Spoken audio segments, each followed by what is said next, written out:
I thought, basically once you get in your late 20s, that's basically your peak years. And after that, you're an old guy. So why are you still lifting? Mhm. But even when I got in my 40s, I thought, maybe a couple more years, I'll call it a day. I have not, if you had told me I'd be doing these numbers in my 60s or even my 50s, let's say you got to be smoking something. Because Yeah. it's hard for me to conceive that at that age, you'd be doing these type of numbers. And so unless you are on that journey, it's hard to kind of conceptualize that this is possible. And so my goal was that if everything went to plan, that I was going to put the open squat record on the bar. I opened, I think 640, smoked it. 672, smoked that one. And I called for it on the bar as a master 3 lifter. And as I walked it out, you know how you get a weight on your back and you say, oh, I got this? That's how that felt. As I came out of the groove, I got off balance.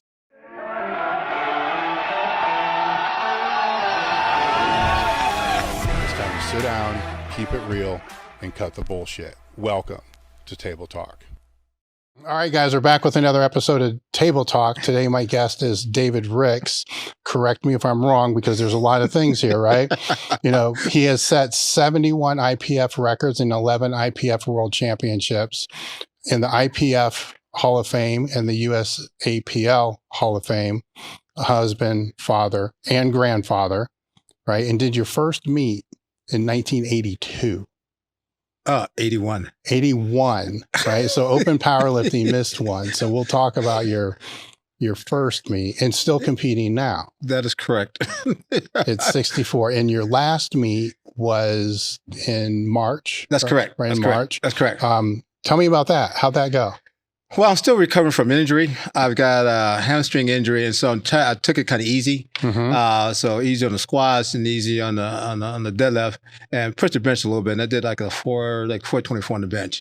But the goal is to get back to where I was a couple of years ago in terms of those numbers, squatting and deadlifting over 600 pounds. Mm-hmm. But as you get older, people told me, remember, it takes you longer to recover. And so I've had to learn that the hard way. So at what? So you're just now realizing that? Like it's 64, it's harder to recover, but it wasn't at 50? Well, I will tell you that when I started, in 1981 at the Naval Academy, I thought, basically once you get in your late 20s, that's basically your peak years. And after that, you're an old guy. So why are you still lifting? Mm-hmm. But even when I got in my 40s, I thought, maybe a couple more years, I'll call it a day. I have not, if you had told me I'd be doing these numbers in my 60s or even my 50s, let's say you got to be smoking something. Because it's hard for me to conceive that at that age, you'd be doing these type of numbers. And so unless you are on that journey, it's hard to kind of conceptualize that this is possible. How? Because you're from a small town outside of Akron. Correct. Barberton, Ohio. Barberton, Ohio. Barberton Magics. All right.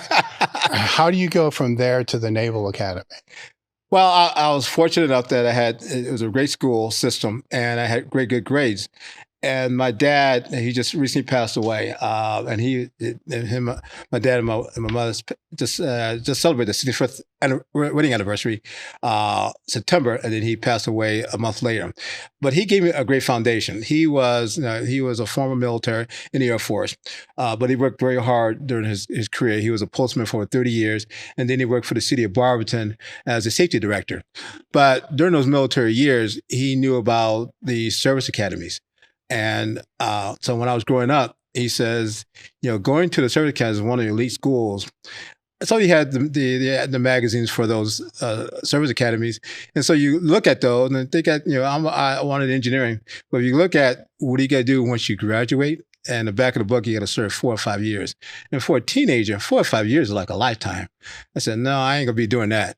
But at the end of my junior year, there is a thing at the Naval Academy called Science Seminar.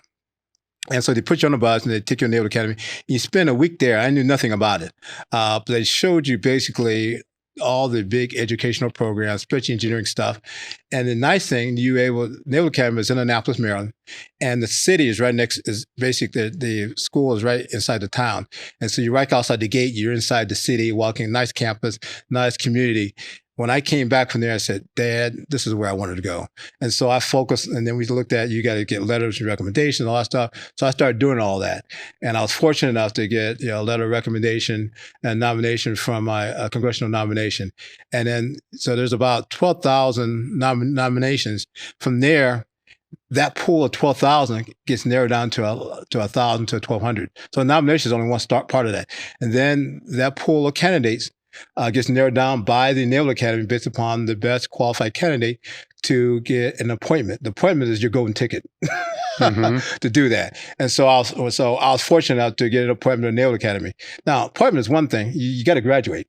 Yeah. One of the things I didn't realize at the Naval Academy, you have physical fitness. I was an athlete, basically, played football, a little bit of wrestling. But the Naval Academy, you also got to swim. And so being of my nature, being a black guy, I didn't swim very well. I said, well, I'm a sports athlete. I'll figure it out. Well, during your plebe or your plebe or freshman summer, they put you into a regular pool, a 20-meter pool, and said, swim 5 laps. I said, well, it's about 100 yards. I think I could do that. I did about 60 yards. I was done. Hey guys, real quick, we realized that something ridiculous, like 80% of the people that watch the podcast don't subscribe. So subscribe to the channel and make sure to check out the description for more details on the guest, links to their pages, and give us a few days, but the show notes will be there. Or not the show notes, the timestamps. Hey, we're just rolling with this thing right now.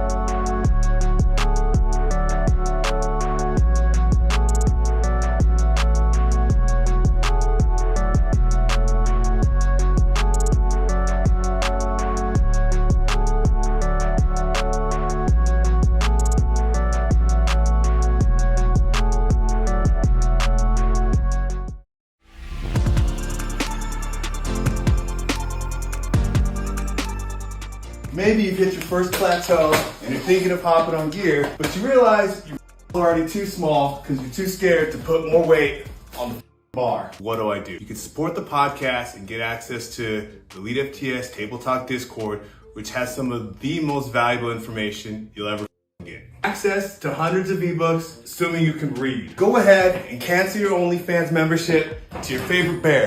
Because on this Discord, we have a lot of bears. There's also a great form check section, where no matter what kind of lift you're doing, post a video, tons of people give you great feedback. Or maybe you're doing your own programming like down here. Well, there's a great section on the elitefts Discord where you can upload your programming, people can look at it, give you feedback, and telling you that maxing out 5 days a week makes about as much sense as not wiping after a massive Taco Bell dump. You gotta wipe. There's a button you can click, there's monthly prizes, you can win things like apparel with shirts, bands, all kinds of bands, endless amounts of bands. I said, this is going to be a slow, long 4 years. But the fascinating part is that every year, the swimming requirements the bar gets raised to more and more different things you have to do. By the time your senior year, you have to swim basically in khakis in 40 minutes. And then I think your junior year, you got to swim for time. And if you don't, and in the fall, that's when you have to use those tests. If you don't pass them, you're basically, you got to keep working at it, and we call it the sub squad for those who don't make the requirement. And it took me about each time about 4 or 5 weeks to keep working on my swimming to pass those requirements. And I was fortunate enough to do that, but it took a lot of work. But it's one of those things that you think about hard work and dedication. Something if you want hard enough, you work for it. And that's part of my mindset. So it's safe to say that you know how to swim. That is correct. No, I won't be able to, qualify for the Olympics, but I can swim, swim 800 meters. I can swim in my khakis in 40 minutes. At the time I could. I don't know if I do it now, but that's by the time I graduated, I met all those requirements. Now, did you serve for 22 years? 22 years. Okay. So I was, so you graduate with an engineering degree, and I was fortunate enough, you can choose multiple things. You can be a pilot. I don't have the eyesight. You can be in the Marine Corps. I was fortunate enough because of my engineering degree, engineering degree. I was in the civil engineer corps, similar to the CVs. And so I did construction engineering, and served on a lot of military bases and worked with the CVs on different stuff. And so I really love that type of career because you get to see stuff getting done and you work basically with the active duty units. Yeah. At what point through this did powerlifting come into full? Because it was 1 year in the academy, right? Yes, it was interesting. So normally at the end of, I played, it's called lightweight football. You weigh 150 pounds, and I was an offensive lineman, and that was in the fall. And every year, once I finished that football program, I had to actually meet my swimming requirements. So they let me suspend that, in terms of extra swimming until after the football season. So every year I would have to do what we call the sub squad, taking about 2 or 3 months. And by January, February, I'd be down with the swimming requirement. But during my senior year, I got to a point I passed all my swimming requirements the first time. And then someone says, "Hey, you like to lift weights?" I said, "Yeah, once in a while." "Have you heard of sport about powerlifting?" I said, "What are you talking about?" And that's how I got exposed to the sport of powerlifting. And we had a gentleman who was a former SEAL team officer, and he was about going heavy all the time. And that's how I got started in the sport. And that's how my journey began. Were you strong when you started? Well, the only thing I really did prior to that, I was a good bench presser. I benched 315 at about 165 pounds in high school, but I never did any really leg stuff. And so I didn't know what I could do in terms of squatting or deadlifting, whatever. And I, from a deadlifting standpoint, I went to a sumo style because I hurt my back when I was a high school player. And so I said, what's less stuff on your back? Oh, sumo. That's what I did. And that's how I started. So what was your first meet then? It was because I looked this all stuff up. And so it was the Pennsylvania State Championships. And I think I squatted something about 500 and pulled something in that neighborhood. So that was, squat 529, bench 347, a deadlift 529. And then from there, I'll qualify for the Collegiate Nationals. It was after that meet, did you know that this is a sport that you were going to love doing, or was it still like a recreational thing? It was a recreational thing. I mean, I didn't know I knew I could do it, but I know that I could be, one of the guys. Yeah. So I just knew it as a hobby. And then how long until the next meet? Because that qualified you for the Collegiate Nationals? Yeah, it was in March. It was in Pennsylvania. And I did okay, but there were some studs at 165 that they were squatting and deadlifting over 600 pounds. I was in the low 500s. And so I think I took fourth or fifth or whatever. But there were some studs that I said, okay. So I knew what the bar was. I knew where I was. And so, and I just said, okay. I just checked it out. That was just experience. But I wasn't looking at it, I wasn't looking at, this is where I need to really work hard in order to achieve that level. I just knew that it was a good sport and I loved doing it. With these first meets, how were you training? Was there any organization behind it, or just going in and going heavy? Yeah, well, from the guy who coached us, the SEAL team guy, he says, go heavy, go often. And so I'll go heavy all the time. And so it worked up until a point because you're just raw strength. But as you well know, you go heavy all the time, you'll hit a plateau and you won't go anywhere. And until I got to, I think, California, where I learned how to use periodization in terms of, doing 8s and 5s and 3s and backing down the weights into really doing a lot more technique and mechanics. That's how I got stronger, but I knew nothing about that. At what point in your career did that happen when you went to California? It was probably in the late 80s. And the chiropractor that got me into that was Jerry Molin, because he was a powerlifter, but he was a chiropractor, but he knew about how to train. And I told him, in terms of, where I was on training wise, he said, well, why don't you back it down and do 8s and 5s and 3s? I said, are you sure? I said, well, I got nothing to lose, so let me try that. And it really transformed my training. You didn't think that it was going to make you weak at the time? I did. I thought, and I said, I couldn't understand the rationale. But the problem was that I was training heavy all the time, that I would never, my peaks, we call it my top lifts would never change. I was just basically overtraining. I didn't realize that. I wasn't getting hurt, but I wasn't getting any stronger. And at that time, how were you balance that with your military career? Well, I didn't do it. I just did meets as if they fit the schedule. And so it wasn't as if that I thought of myself as an elite lifter and I need to work around things. And so it was one of the things like, because in the military, you have to stay in shape. There's always, a gym at the military base. And so I just use it a way for myself to stay in shape. And if there was a meet, locally, then I would do that. And so it just part of my just average routine, but I wasn't sub-optimizing my military career because that's where I get paid at. So yeah. If you were deployed, how did you go about training then? Well, I was fortunate enough because of my type of career I had. I was mostly shore duty. Okay. I never had to stay on ships, but you did. You would do conferences or you go to certain areas, but not for an extended period of time. So I was fortunate from that standpoint. Mm-hmm. And then at what point with this periodization, how was that laid out from the start? Well, it was almost like a 12-week program. So you do 12 weeks of 8 and you work up to a certain point, and the 8s will get you to about 74%. And then you do another 4 weeks of 5, and the 5s will get you up to 85% of where your goal is. And then you call triples, and that's because it's 94%. And I would never max out. I would go whatever I could double or triple. That was be my program. And that would be your opener then? Basically, yeah. Okay. But I would back it back down. It's probably a little less than that, the top triple, but yeah. Okay. So and that worked for a long time, but what were your accessories like that would follow the main lifts? Well, for squat, basically leg press and calf extensions. And then, also your lower back, your bent over rows. And then bench press, I try to do, biceps and triceps and pull-ups, and then pull-up, triceps extension and bicep exercises, and then flat bell dumbbell presses. And once in a while I had T-bar rows, depending upon the equipment I had. And then some dips to also do that. And then how did this evolve over time? So before you had to start changing things because your father time was catching up. So while you're in peak recovery phase, right? How did that evolve? Well, as I started getting older, I started doing a lot more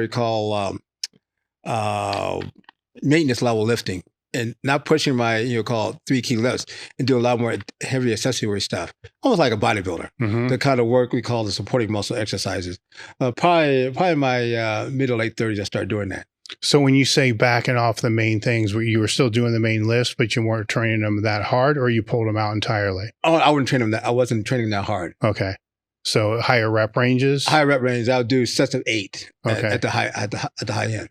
And then how heavy would that be? Was it? About 60 or 70%. So just about the range that you can work your technique? Exactly. Okay. And then when did your focus on the technical aspects of the sport start to come more into play? Well, I mean, if I transition more toward getting ready for meet, then I start looking at the technical piece. And so the fascinating part, because, being in the military, some other things, I've been a lot of different places. And so I would try to pick up a good local powerlifting gym and then find out, who's the guru in terms of training, whatever, and then start doing some different stuff. And so I never got locked in and said, well, this is my initial plan and I'm locked into that. I'd always be open to doing other stuff. Mm-hmm. And when you talk to other people in the sport, especially at meets or whatever, you find out what they're doing. Okay, let me try this out and try that out. And so it's a mixture of everything. So there's no, golden recipe. You can figure out what works for you. Mm-hmm. Now, on the technical side, to kind of go back into that, right. Your squat, everything looks the same, right? Yeah. So it's all dialed in, it's all the same. Right. With most lifters, I find there's a point in time to where they really start to look at this. The main lifts is practice.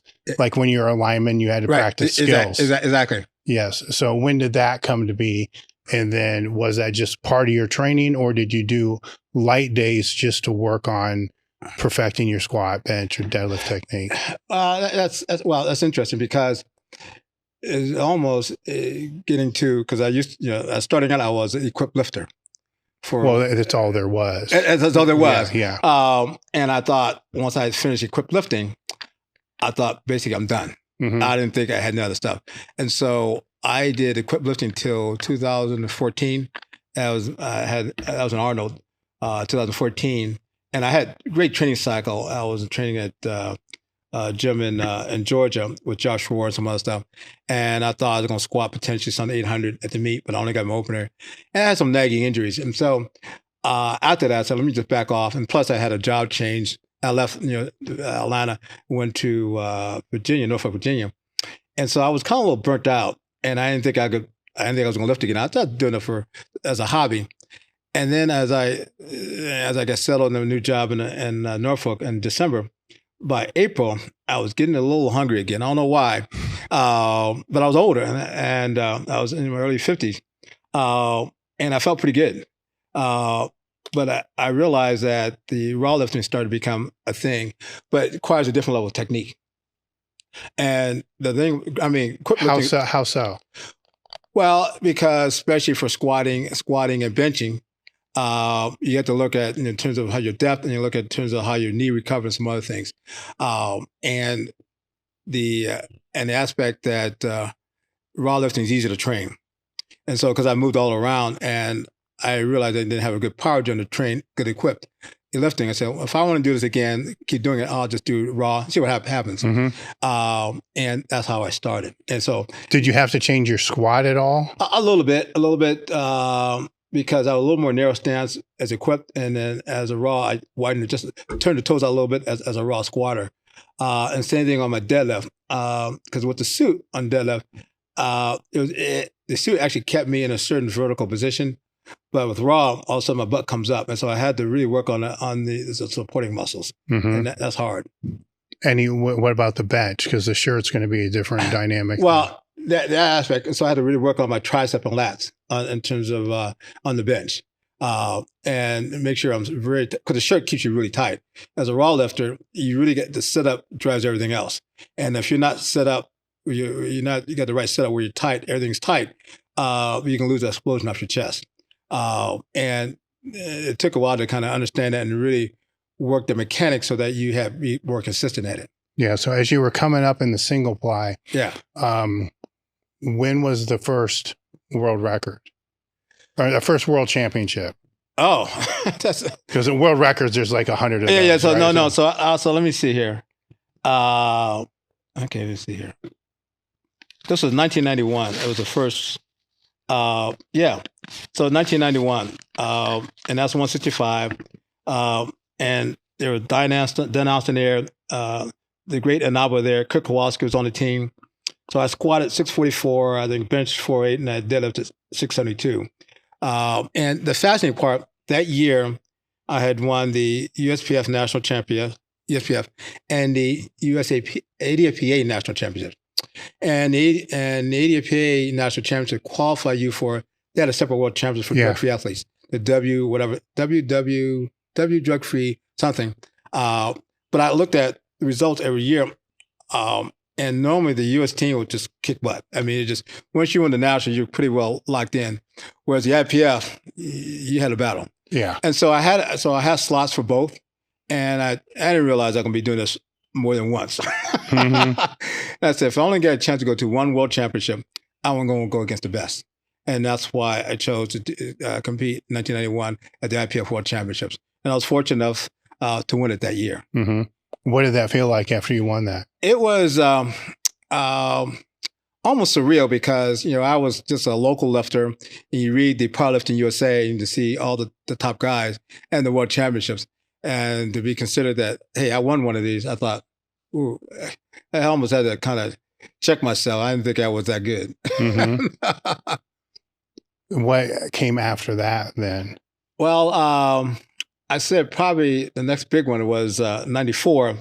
That was in South Africa because I had taken second at the Nationals to Dan Austin. Dan Austin, I had beat him on the subtotal, and I think I had him by 40, 50 pounds, and he needed to pull like a 744, 745 deadlift. And I think I was best to pull like a high sixes. And I said, if he pulls that, he's the man. And he smoked it. I mean, Dan is one of those great pullers that just, you're amazed to watch him pull because he makes every lift like it's nothing. And so he had the slot go to the World Championship. And at that time, I was stationed in Japan. And so I still trained. And then I got a call like 2 months out, said, hey, Dan couldn't go. I think he was in Las Vegas at the time. And where he was working at, the university wouldn't let him go. And so I was the second alternate. I said, okay, I'll go. And the fascinating part that I was training almost at 181 and had to down to 165. And so I worked really hard and I dropped weight and I was fortunate to win it. But that's the last time I told myself, that's the last time I competed at 165. My body was just growing and I just couldn't maintain cutting that much. How'd you go about dropping that weight? Did you drop it over the period training for the meet, or did you try to pull it all at the last minute? Oh, no, I couldn't. So I did it over a 6 weeks period. Okay. And then probably a week out, I was like 2 or 3 pounds out. And then, of course, you're flying. The fascinating part, I flew from Japan through the U.S. To New York to South Africa because you had to take a U.S. carrier. And so I was like almost 2 days traveling. And so I get there and I'm 2 pounds heavy. So I do the sauna and everything else. And so, but because I lost most of the weight ahead of time, I was okay. So I wasn't dehydrated or cramping anything, but that was a unique experience. So I'm not going to cut that much weight again. Mm-hmm. Yeah. So as you're progressing through your single play career, right. you noted in 2012, you were ready just to call it quits. Yeah. No, it was 2014. 2014. Yeah. So why that change? Why did you want to stop at that point? Well, I mean, I was okay as a single play guy, but definitely being in the master category. And I think I was just a little burnt out. And so I had a great gym that I trained with Sherman Ledford and Josh Rohr at that. And I think it doubled 780 for that meet, but I didn't execute. And I was a little banged up. And then plus work was a little, I had some work stuff going on. And a combination of that, okay, let me just back off a little bit. And then I changed jobs. And I said, well, I'm probably never going to lift heavy again because it's hard to, when you find a good power gym, they're hard to get another one. Mm-hmm. And I didn't think I'll find a good power gym. And so spring of 2015, I started getting to a good local fitness facility and had decent equipment. And I felt the bug again. Wasn't sure I was going to be, I don't think I would be elite. I just want to compete as a master or whatever. And there's a gym there's a meet in Maryland, SSPT. It was Matt and Susie Gary. And I remember this conversation like it yesterday. This is about, so I need to qualify for the USAPL meet. And I said, and he had there's new lifters meet and said, hey, Matt, I said, hey, I want to be a guest lifter. And I just do some token lifts so I can just qualify as a master. And Matt says, Dave, these are new lifters. And once I tell them that you're going to be at the meet, they want to see you do stuff. I said, Matt, I'm an old guy and I haven't really trained that much.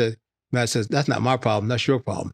And so he spurred me on to train for the meet about 6 weeks. And I squatted, let's protect something 500, barely bench 300 and pulled into my mid 500s. And then I went to the nationals and as a master and I squatted over 6 and I pulled over 6 and bench over 4. And I said, well, maybe the stuff was coming back. So that's how that progressed. But the fascinating part, that was 2015. That following June, which was the Classic World Championships, I was on the master team. And my training progressed to a point where I looked at the open squat record. It was within my grasp. And I wasn't sure I was going to, do it, but everything fell into place. And the third attempt was the world record as a master. I was like, wow. I was like, so that was a unique experience.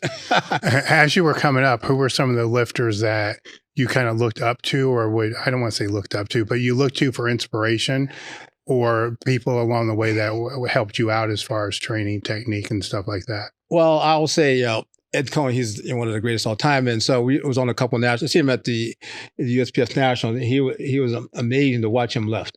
And so Dan Austin. Because Dan is just a very low-key, humble guy, and you would never know that he was the guy, the way he carried himself. So those two are probably the two key guys that I would, and then also another guy, Tony Harris.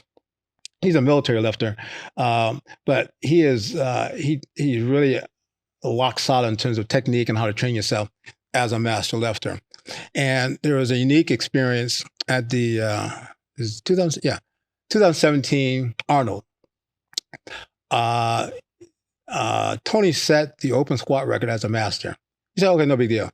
Well, what you don't know is that almost 5-6 years, almost 10 years prior to that, he actually injured his knee I know he injured his leg in equip lifting at the World Championship. It was a real bad injury. He finished the meet, but it was a devastating injury. So he had that. And then a year prior to that meet in 2017, he was recovering from testicular cancer and had radiation treatment and all that. And so I saw, it had been a while, 2016 at the USAPL Nationals, it was in Pennsylvania. We hadn't seen each other for a while. You tell me what's going on. I said, well, I just came out of cancer. I'm not sure how I'm going to do. And I said, Tony, I said, you're lifting? I said, normal guys who come out of cancer say, call a day for competing. And I mean, he did okay. And then you speed up forward to he did that, and he speed up forward to the Arnold on 2017. So we were both, it was Arnold Grand Prix, and fortunate enough to get selected for that because they handpicked the lifters. And so, and it was a unique experience. My parents were there. I always try to do the best for them. And I set the open squat record there, but Tony set the open squat record at the 265 or 264 weight class, going through cancer. And that gives me chills when I hear about it. It just, when I see it, I still got on video. No, that's amazing. What about Ed? How did Ed? Ed is just that he is, I mean, a lot of people get very emotional when they left, like myself. He's almost like a machine when you watch him lift. His technique is flawless. It's just like watching a technician hit the bar. Another unique individual is Kirk Kowalski. Now he's a more emotional guy, but he gets you excited about powerlifting because he just goes to a whole nother level. Mm-hmm. I was listening to a podcast that you were on. You were talking about your training and how you would break it down. And I'm wondering what time frame this kind of falls in, to where you would do the main lifts, say on Monday, then on Tuesday, you would do the accessories. Right. Yeah. Elaborate on that for me. So my technique doesn't change that much. So I would do, I do my call it the deadlift on Monday, probably because I actually work out twice a week, 2 days a week sometimes. Like on Monday, so in the morning, I would just do basically accessories, a light bench, bicep, tricep, stuff like that. And then in the evenings, I would do my deadlift. And then Tuesday, I'll finish more of the upper body accessories in terms of lat pull downs, rolling left, some other incline dumbbell, stuff like that. Then Wednesday is my light leg workout. I do light squats, up to sets of 8. Do, basic good mornings, also leg press and calf extensions. Then Thursday is I would do my heavy bench, do an incline bench and dumbbell press, and that's what I would do. And then Friday is my heavy squat day, and so I would do, in the morning I would do, leg curl, leg extensions, some of the leg exercises, and then the evenings I would go to a power gym and do the heavy squat stuff. Because when I do especially the deadlift and squats, it's probably a good hour plus, and so I can't do that other accessories in the same workout. Early in my career, I probably could do that, but now I have to pace myself. All right. So you're breaking it up just based on time and recovery. Exactly. All right. And have you tried just pulling the accessories out? No, I have not. I liked, because I like to wake up early in the morning and do something. And so I may not go as intense, but I like to just do something to keep things moving. Now I also do, some, 20, 30 minutes on a bike, exercise bike to kind of get the lower body moving and stuff like that. How many times a week are you doing that? Probably 2 to 3 times a week. And then maybe Saturday if I skip something during the week. And this is still how you train now? Yes. Then how do you, with those accessories, how do you progress those over a training cycle?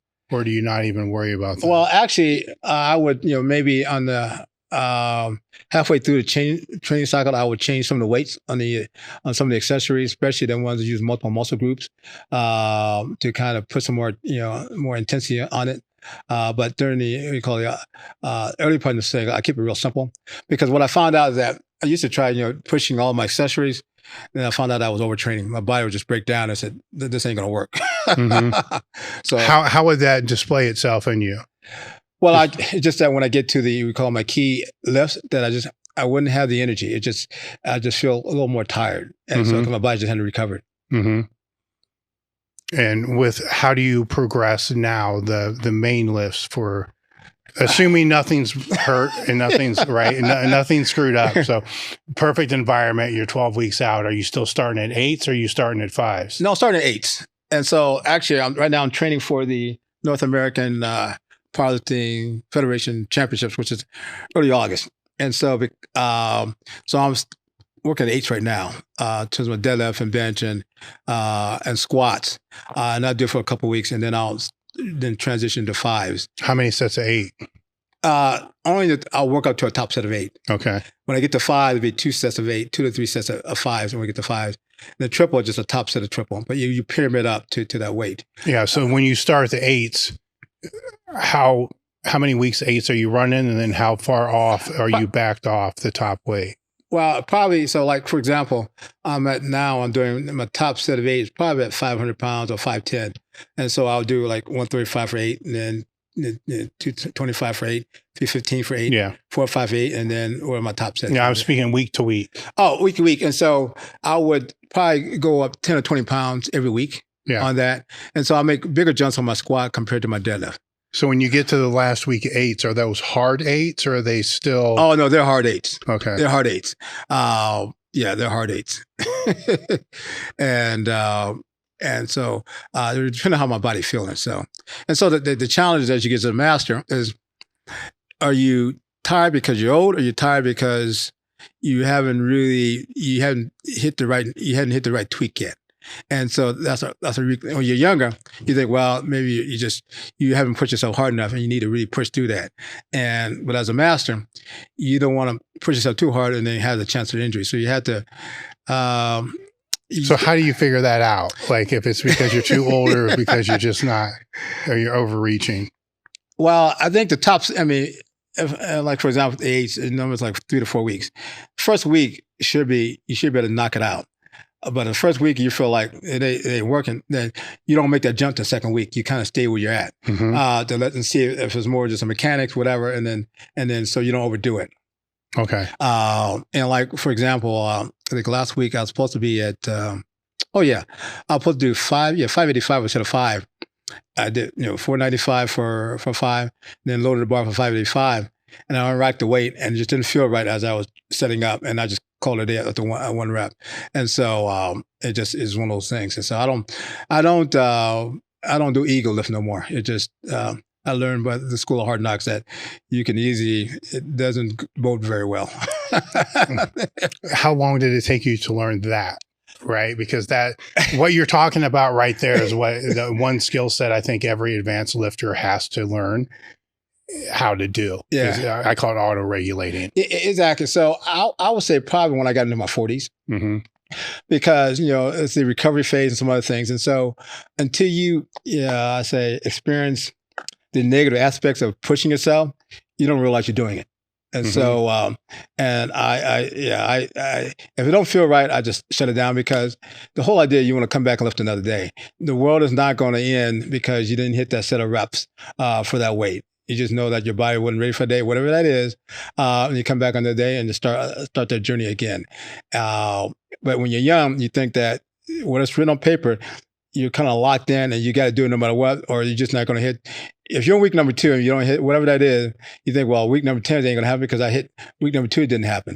And so you have to understand that, these training sets, the training volume is all just a guide point. It is not rocket scientist. It's not like doing a scientific equation.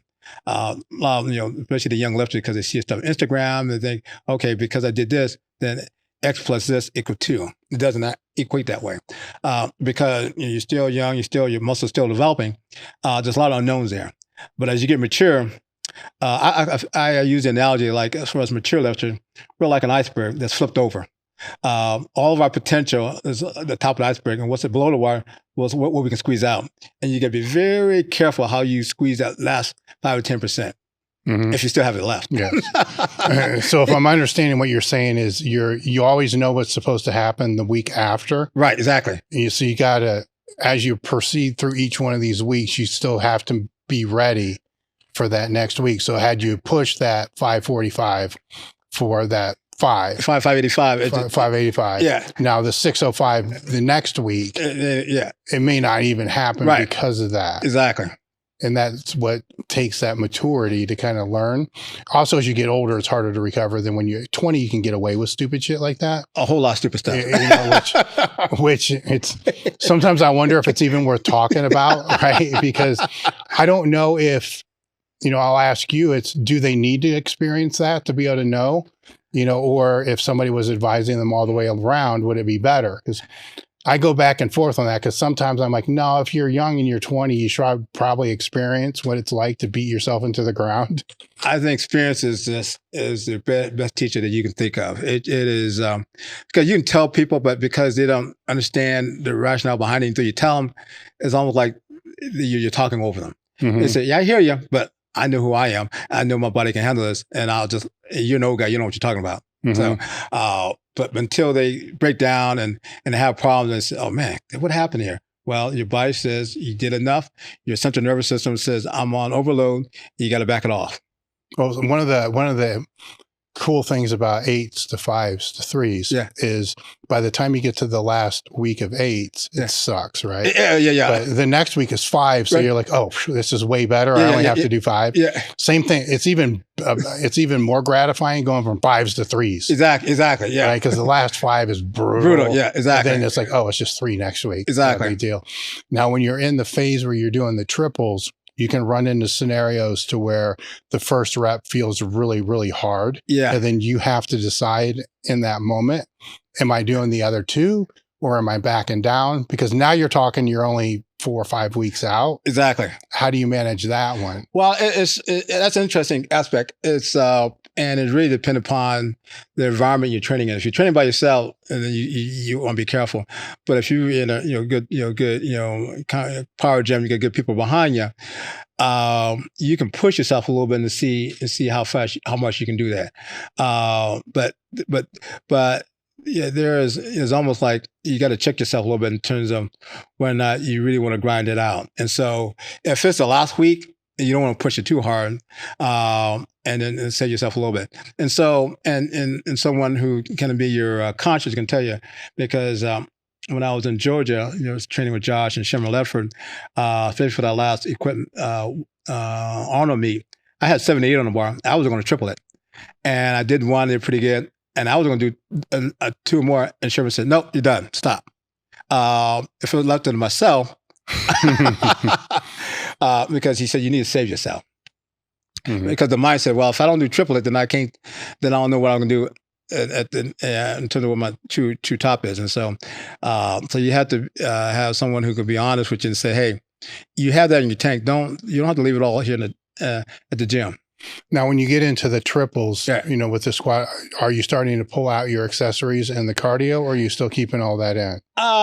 Like some now for like the squat, I wouldn't do you call it the bend over, the good morning, because that's too much on your back.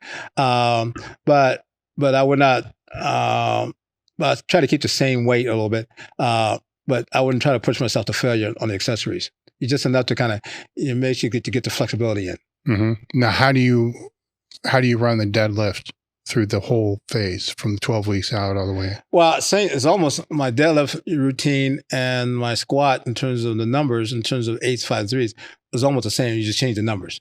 And the other aspect for my deadlift is that because I'm a sumo style, the technique is so critical, and I have to really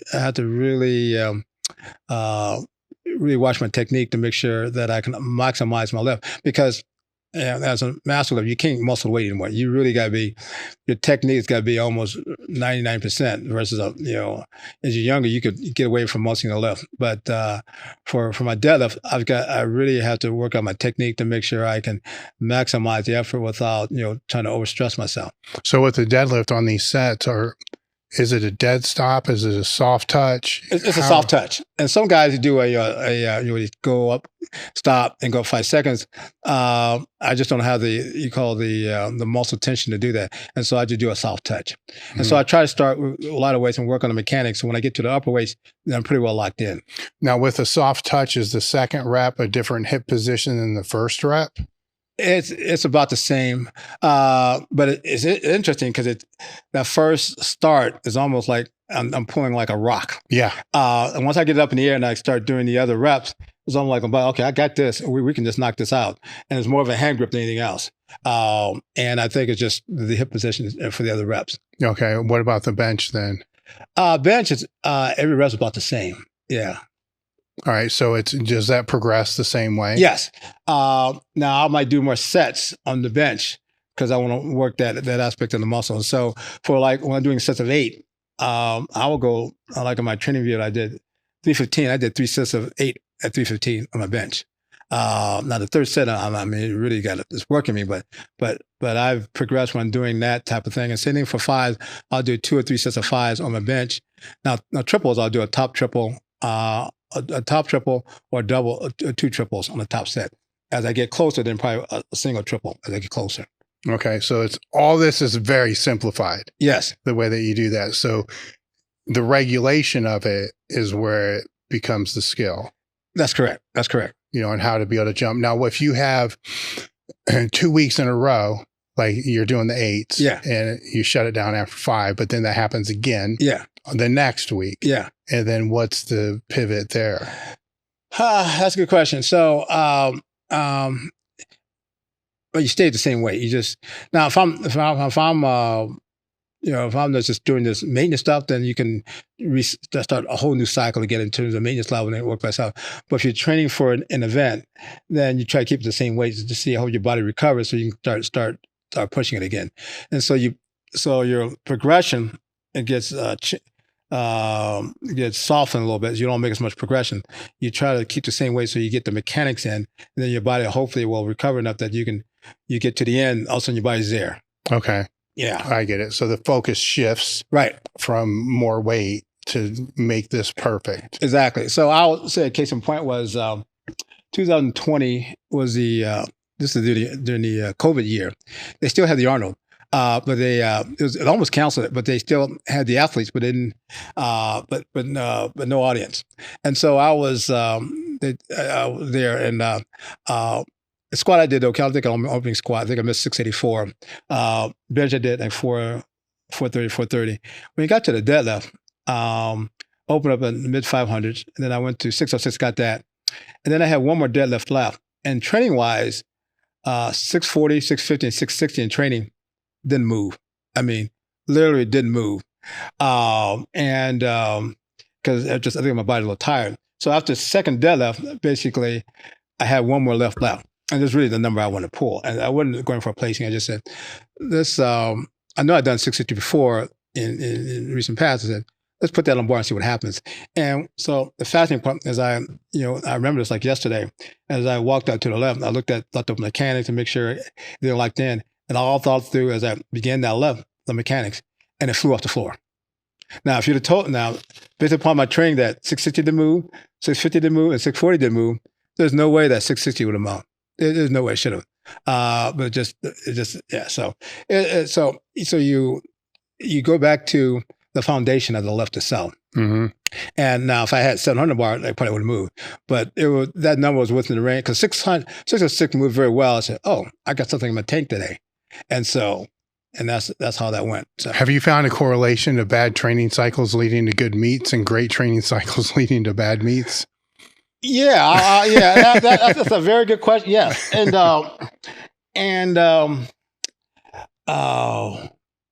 either your central nervous, you push too much, and then the day of the meet, it just doesn't happen. So, I'll say a good one is actually at the World Championships 2022. I was in the open category because I was lifting for U.S. Virgin Islands. Had a great training size go. I had triple 325 kilos, which is 717. And so my goal was that if everything went to plan, that I was going to put the open squat record on the bar. I opened, I think 640, smoked it. 672, smoked that one. And I called for it on the bar as a Master 3 lifter. And as I walked it out, you know how you get a weight on your back and you say, oh, I got this? That's how that felt. As I came out of the groove, I got off balance and I just couldn't finish it. But that one felt like, oh, I was going to do that. And so it is what it is. And so I wouldn't say that because I trained too heavy. It's just that I was a little mechanically off. I had a great bench, and deadlift was a little mechanically off. I only got moving deadlift. So that was in June of 2022. You go to the Master World Championships. Only got my opening squat, I think 622, because I had to tweak my back. Set a world record on the bench. And then the deadlift set a world record and almost broke that at a 683. And didn't have a great training cycle. Bench or deadlift. These just fell into place. It seems to be something that's a reoccurring theme with every lifter that I speak to. That kind of plays into that, to where you'd almost be paranoid, if a training cycle is going really well. Exactly. Yeah. It's like, oh no, I don't know if I want this to go like this. Yeah. And I don't know why or how it always ends up that way. Yeah.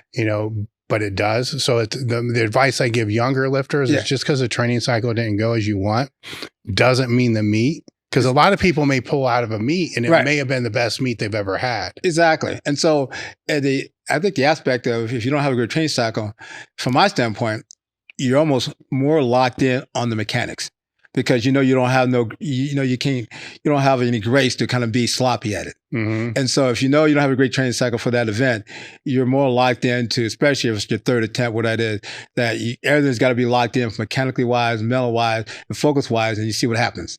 And you hope that everything you hope the puzzle pieces you put together in terms of your mechanics, your mental aspect, everything else, allows you to maximize your effort that day. And plus, that the number that you're trying to pull is within your capability. That's an interesting point I never thought about, because if you go in and the training cycle was just it was easy. Right.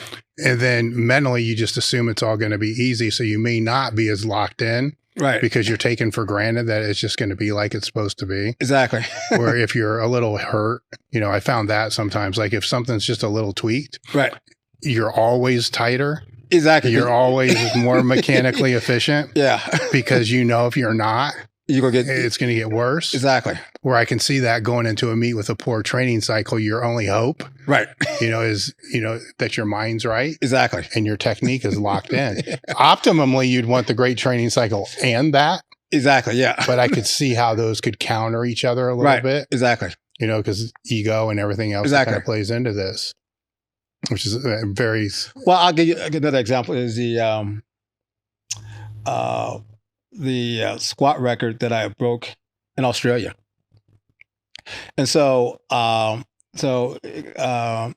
had a great nationals that fall, 2016, and I squatted 705. And I forgot the guys. Jesse Norris was the number one guy. Yeah. And he had to make a third pull in order to beat me. And so I was out of 50 old guys. So I said, okay. But I already got an invitation to the Arnold that March. And I got a call in January to do this invitation in Australia 6 weeks later. I didn't think too much about it. I said, well, I'll just do some token lifts, whatever. And so, and I do the thing in Arnold in that March. And I hit my first and second attempt. And this was the big stage. This is the one that Tony Harris broke the squat record. And I put the open squat record, and I was fortunate to hit it. And I said, okay, we're good. And then I focused on this thing in April, 6 weeks later. And I said, normally it's hard to do a max effort 6 weeks out. And I said, well, let me just go in the gym, just feel the weight. And the first week back, it's like, oh, shoot, this is, what did I get myself into? And so I had about only 4 or 5 weeks. And so the mindset was, well, I'll do maybe, I'm only going to do I'll do something in the lower 600, mid 600, call it. But for this tournament, they had some big name lifters there. And the announcer, who's the announcer for USAPL? The pirate. Shoot. You know what I'm talking about? I know. I can't. It's not coming to mind. Shoot. Well, he was there, and I said, "Oh, shoot! I got to do something now." Because he's there. Yeah. So I opened up. I think the lower 600 section. I did reasonably well, and I said, "Well, okay, let me put the open squat record," and it went. I was like, wow. But if you told me that I'd done the open squat record in beginning of March, and then 6 weeks later and chip it, ain't no way, especially as a master guy, because your body just needs to kind of recover. And so, you'd have told me that, I said, there's no way I'd have done that. Now, was I on my 20 and 30? Yeah, maybe, yeah. But not somewhere you call it in the 50s. There's no way that you could do that and recover. Now, when you came in the sport, if I'm not mistaken, because it's my first meet was in '83, Yeah.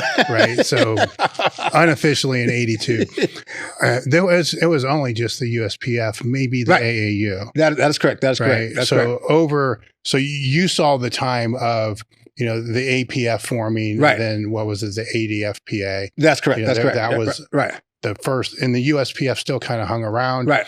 And so you've seen all this Yes, kind of transpire. yes. How have you navigated where you wanted to compete throughout all these different splits and powerlifting drama, or whatever you want to be able to call it? Well, it's interesting because, and I mean, whatever happens, because that's way beyond, you and I's level. Yeah. But I think as an athlete, you just want to compete just to have fun. And so, but that can become challenging though too, because some of your main competitors may all go over here and other ones go here, and you're kind of conflicted. Yeah, and so I usually then my philosophy is just whatever I can go to have fun. And so, irregardless of all the drama, what makes good sense for me. And so when the AFP, because I started doing the ADFPA when I was stationed in California, drug-free meets, and I did very well. And at that time, this is mid '80s, late '80s.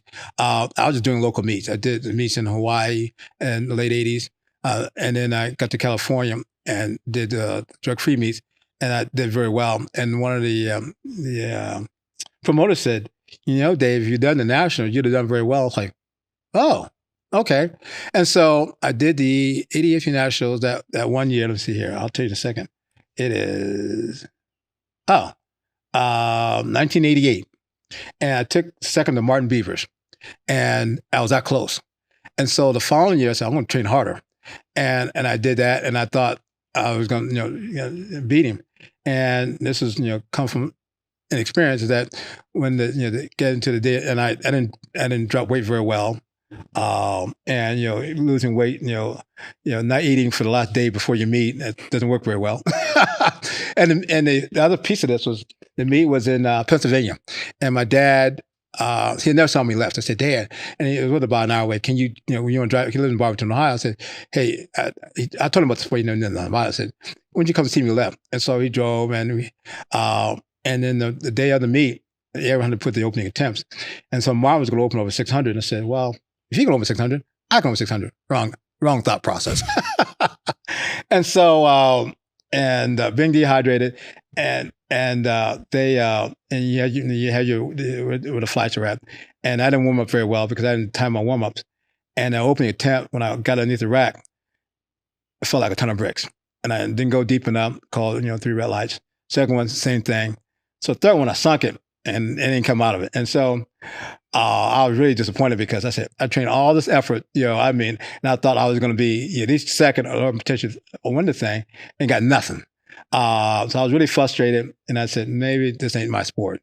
And I told my dad, I can't watch the rest of this meet. I just, and my dad gave me this great advice and said, just think about what you did and take about a month off and figure what you want to do. And I did that. And I realized that I just did a couple stupid things, and I got back in the gym, and that's how I overcame that. But that was one of those things that I worked really hard, and I thought I was close because I'd never been a national champion at that point. And I was that close. I said, maybe I can do that. When you said that, getting into that meet, you wanted to train harder. Right. Yeah. What does that mean compared to what you were doing before? Well, I was pushing the numbers on my lifts. But what I didn't realize is that because of my body weight, I didn't regulate my body weight very well. And I should have opened up lighter, way much lighter. It's not what you open with, it's what you finish with. And I didn't understand that. As a young lifter, you just think that you get open heavy to finish heavy. And that's the wrong mindset. But when you're young and inexperienced, I said, okay, if he does that, then I can do that. Well, different body type. That's his body. Your body's different. So. Throughout your whole career, you've had no major injuries. I'm sure there's little ones that have kind of. How have you gone about avoiding that? Well, the two things. One is that when I get really heavy, and if I don't feel right, I shut it down. I don't try to grind through a lift. But I've had some back issues and some knee issues and whatever.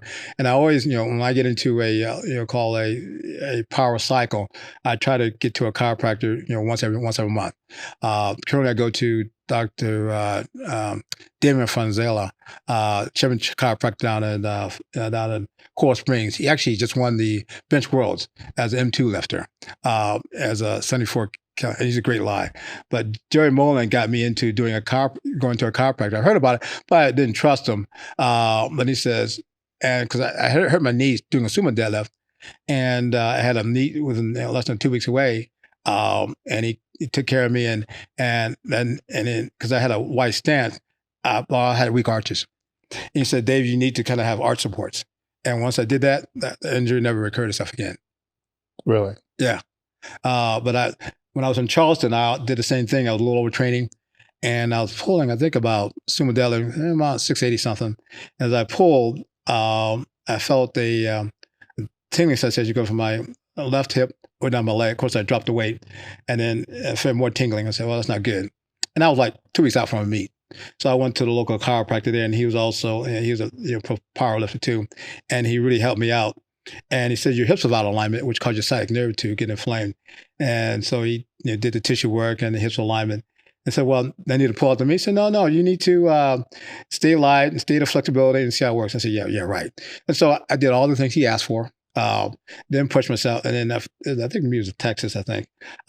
And they had a physical therapist as part of the staff of the meet, and they worked on my back a little bit. So the morning of the meet, I did my stretching. First time I didn't feel anything. I said, oh, this is a good positive sign. Squatted pretty good, I think over 600. Did a bench pretty good. And then I think on my second deadlift, I think something over 600, I had to meet one. And so I had one more deadlift. And I said, I shouldn't have done this, but I did it anyway. I put on the board the number, I think 672, 688, that caused me to get injured. And I smoked it. And if I had that chiropractic work, there's no way to have done that. And the injury has never recurred itself again. How do you work through or around the minor strains that pop up throughout a training cycle? Well, I've gotten more aggressive on my stretching, especially when I'm doing deadlift and squatting. I'll take about 20, 30 minutes of stretching, especially for my heavy deadlift or heavy squats. Before you squat? Oh, yeah. Oh, it's and I've seen a lot of young lifters start doing that too. Now we're just talking static stretching or dynamic stretching? A little of both. Okay. A little of both. And because it's essential from a flexibility standpoint. And so with my current job, I'm almost in the chair almost 6 to 7 hours a day. And so you kind of get a little stagnant a little bit. So, but anytime I get into a heavy lift, especially deadlift or squatting, I do get 15, 20 minutes of stretching because it is critical. Mm-hmm. Now, is it the first thing you do when you come in, or do you do some cardio or other stuff? Oh, no, that's the first thing I do when I come in. Okay. Yeah.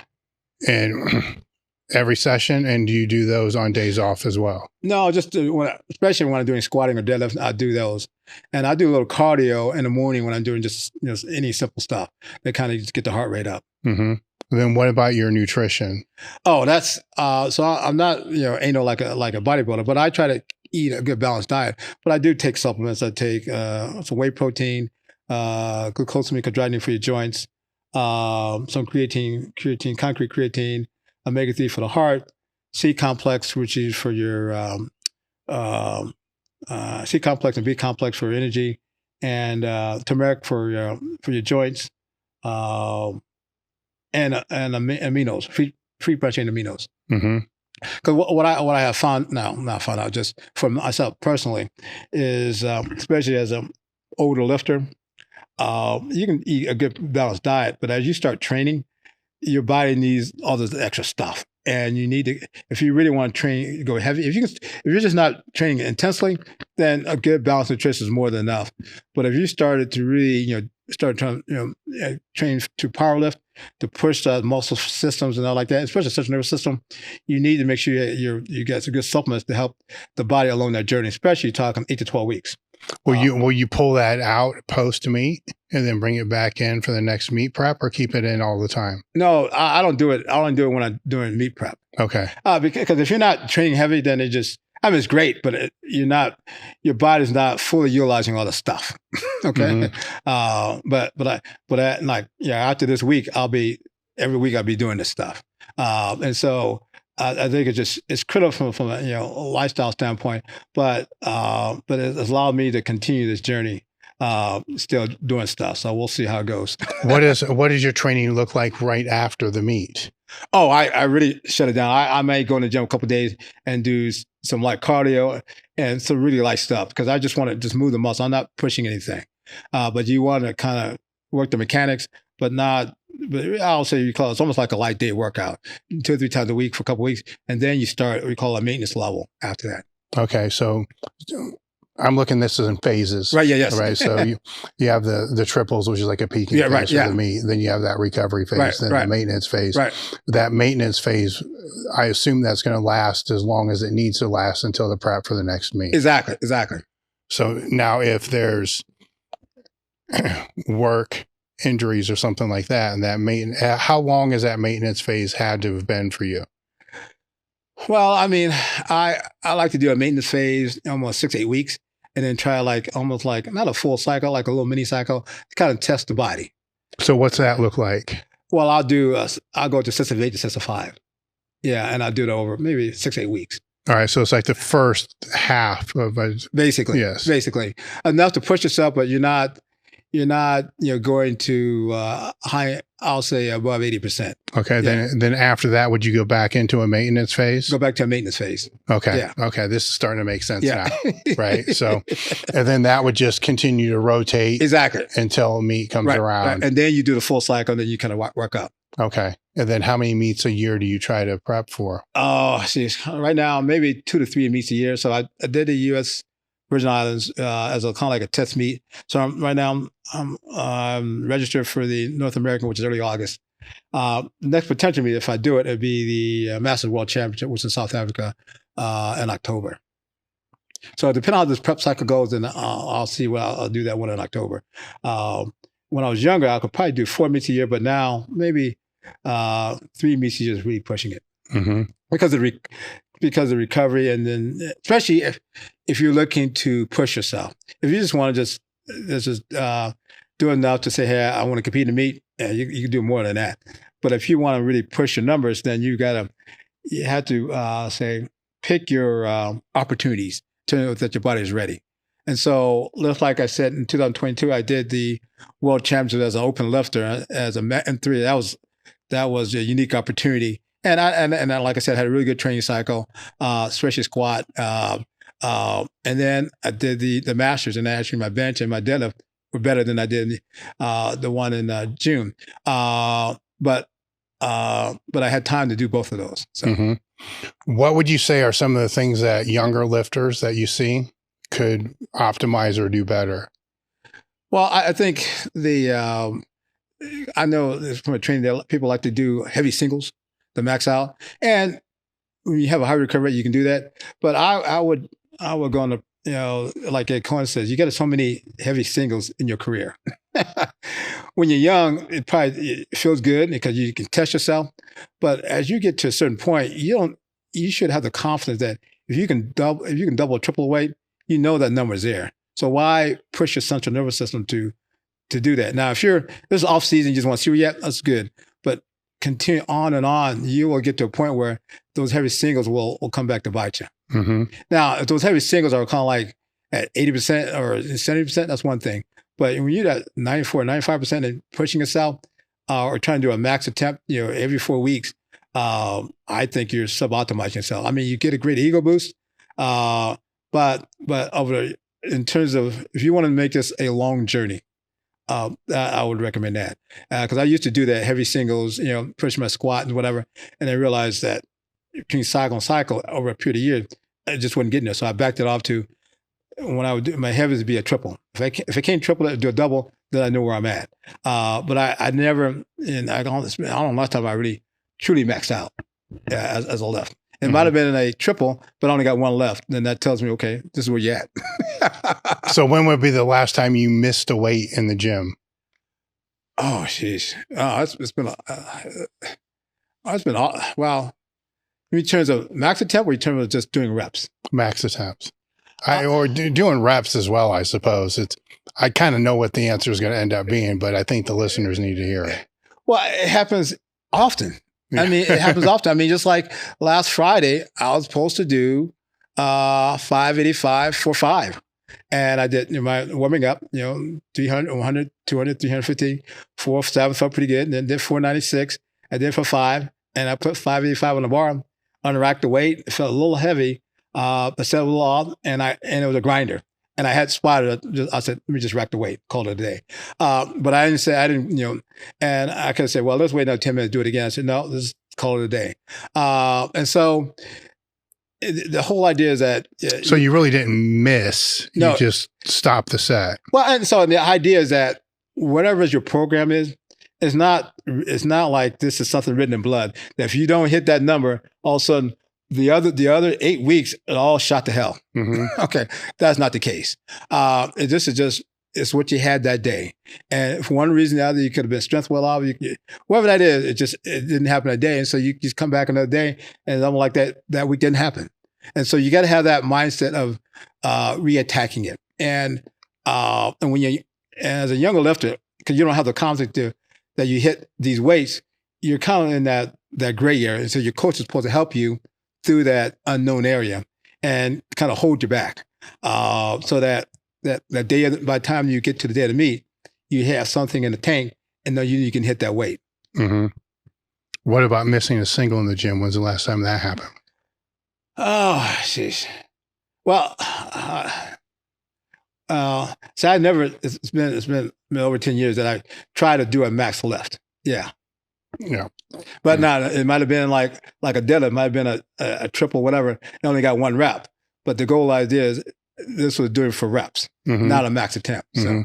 So if you're watching lifters at a meet, what are some of the common things that you'll see that they, technique wise, that they mess up in the squat? well, one thing is, almost when they attack the weight, they rush the setup. They think once they say the bar is loaded, they have to get into the bar and step back within like this is a sprint. And the whole idea is that, especially if this is going to be, something of a 94%, you want to get into the bar and pause a second and let the weight settle before you walk it out, so that your central nervous system is ready to go. And then you get everything else kind of locked in. Then you attack the weight. But getting into the bar, jumping up, and then walking back in 2 seconds, it is a recipe for disaster. Especially especially for a max attempt. For your opening attempt, it's real light, and you can get away with it. But as you start, as you get more mature and start hitting some more and more weight, that failure to really let the weight set can come back to bite you. What about the bench? Probably either the grip position. Some people love that narrow grip, which is great, and you use basically a lot of triceps. But to get a full body exercise, like you well know, is that you got to get your lats involved and some other things, and the whole body being the whole body tight, and it's really just in terms of how you train it. You have to train it with a lighter weight so you understand how to do it when you get heavy. And what's her name? Who's a great bencher? Thompson is who's her name? Jennifer Thompson. Oh, you look at her body type. She's about 150, 160 pounds, and long arms. There's no way she could bench 300. But her mechanics is like, you're like a textbook about it. Mm-hmm. Yeah. And then the deadlift. Oh, that's now I'm not a conventional deadlift, but the key thing is really make sure your hips are down, and of course you take the slack out of the bar, and then begin that movement. So it's all in continuous motion. And then the sumo style is really the aspect in terms of how you get the hip position moving in those and those lats. And I'm not a great deadlifter because of some injuries. My technique has gotten a little sloppy, so I have to go back to old school to make sure I can get back to foundation so that I can get to the numbers I need to get to. All right, walk me through how you technically go through the entire squat from the time that you leave the chalk bowl and you come under the bar. It's interesting. So I will definitely make sure the weight is loaded, and then I will look at the bar and kind of lock in terms of the thought through the mechanics in terms of what I need to do.